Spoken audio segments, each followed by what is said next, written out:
Hi, my name's Nathan, and I'm going to start a video log here about my experiences with the neurological disorder known as dyscalculia, or if you are in Europe or the UK, dyscalculia.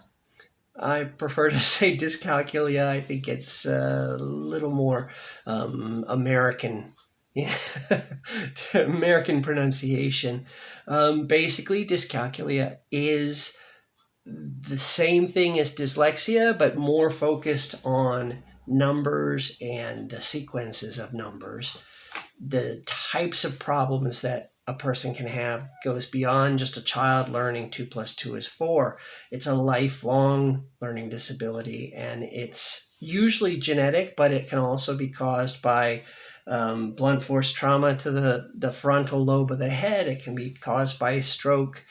It's not the same as just not being good at math, because it bleeds from just doing balancing your checkbook or figuring out how much tip to leave, and it starts getting into some people with dyscalculia have a very difficult time knowing their right from their left, have a very difficult time reading clocks. Even for me, even a digital clock can be problematic.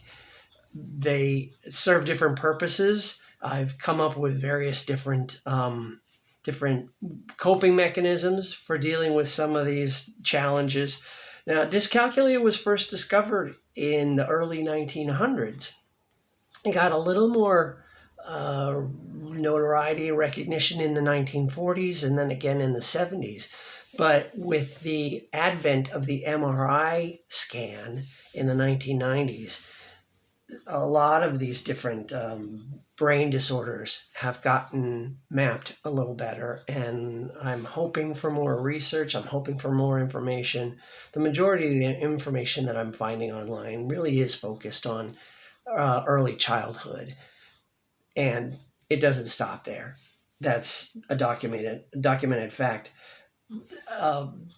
If you have dyscalculia, you can have a great deal of problem remembering names, remembering what day of the week it is, remembering the order of the months. Think about all the passwords that we hold on to, your telephone number, your social security number, the speed limit.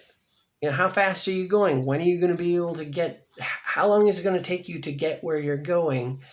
And what if the traffic patterns change? All those things, and they become very stressful to us to try and calculate these things out, and embarrassing as you get older. So you get this developing amount of shame and anxiety that's attached to anything that fits into this category. I find that even switching my brain from one computer software to another and remembering which pull downs are where and what do I need to click first to get to where I'm going. And again, if I get stressed out, if there's too much going on in the room, if I get embarrassed, it gets even harder. The brain just starts locking up. The numbers start moving around or dropping out of my head completely. So I want to talk about that, and I want to draw attention to it. I want to create some awareness, and I'm going to develop some artwork so I can put it on shirts and cups and things like that just to get the message out. So if you come back, look down below to see what kinds of links, what kinds of merch I'm going to be coming up with. So thanks very much for joining me, and I hope to see you again very soon. And if you know somebody who is struggling, maybe they'd be interested in this.